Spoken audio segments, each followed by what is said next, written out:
Reed, who joins us, chair of the Democratic Party in the state of Florida, and the last Democrat, by the way, to win statewide in Florida when she's the agriculture commissioner. Welcome back. But this isn't statewide, right? This is a different animal. When you go into a deep red district as a Democrat and try to win or at least make it close, how do you do that? Well, first of all, it's interesting. So today is obviously election day, and I'm here in the Congressional District 1. Who would have ever thought 3-4 months ago that the head of the Democratic Party would be on election day in the Panhandle? And I think that what we're seeing, not just here in Panhandle, but also in CD6, is that people are frustrated with the current state of affairs of what's happening in Washington, D.C., that they're seeing that the benefits cut by from veterans, our children, seniors, across the board. And so we are putting together a pretty broad coalition of people who just want America and government to work. And so that's why we're here and making sure that we're holding these Republicans accountable and we're putting up one hell of a fight. Why'd you go to 1 instead of 6? I was at 6 all weekend and was out there knocking doors with the DNC chairman, Ken Martin. And so today we wanted to be out here to make sure that we're doing everything we can to show up for the voters here. I only ask because, you know, there's not necessarily an expectation that you guys, the Democrats, are going to win either. But 6 is supposed to be the close one, like I said. I mean, how do you see it internally at this point?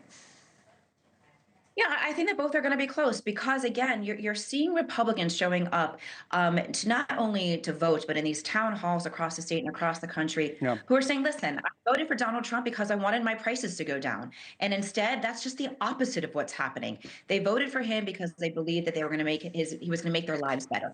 And that's not what's happening. Instead, we're seeing tariffs and conversations about the Gulf of America and Mexico and what's going on overseas. And at the end of the day, people just want government to work. They want them to stay out of their lives. But at the end of the day, a lot of people are hurting today.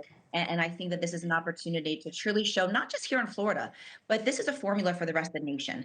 And I think you even saw earlier, probably about an hour ago, that you saw 9 Republicans crossed over with Democrats to take down one of Speaker Johnson's main priorities, for rule procedures. Yeah. Because Republicans are seeing that if we're competing in these ruby red areas and making a dent, what happens to those purple seats? What happens to those R+10 seats? I think Republicans are going to start thinking twice about how loyal they are to this Trump. I thought that was interesting today. I was going to talk about that. We're supposed to have a Republican member of Congress following you in a minute, but that was an interesting vote. Let's talk for a second about that since you brought it up. So 9 members of the Republican caucus in the House today voted with the Democrats. It was a procedural vote, but the whole thing was to set up eventually the idea that you could have proxy voting for new parents. So if you're a member of Congress and you have a child, you can vote. And it was one of the members of Congress, a Democratic member of Congress, Congresswoman Peterson, I think, that her child in the House floor today, the child was crying and all that.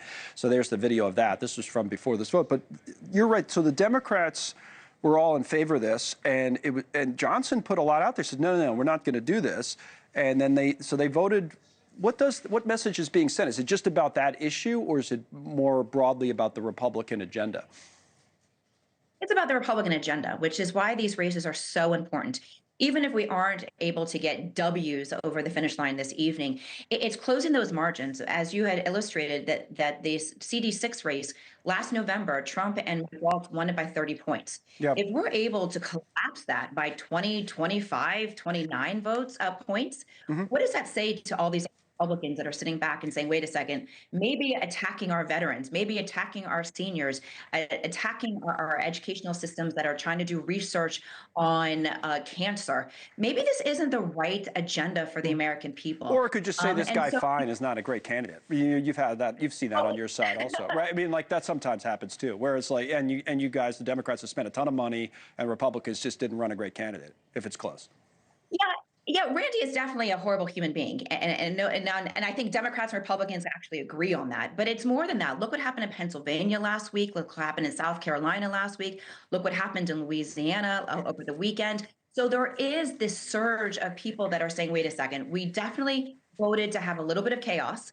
We definitely voted to have a little bit of disruption. But this destruction of government entities, the firing of our neighbors, the firing of people that have put so much of their entire careers in government service, this isn't what they voted for.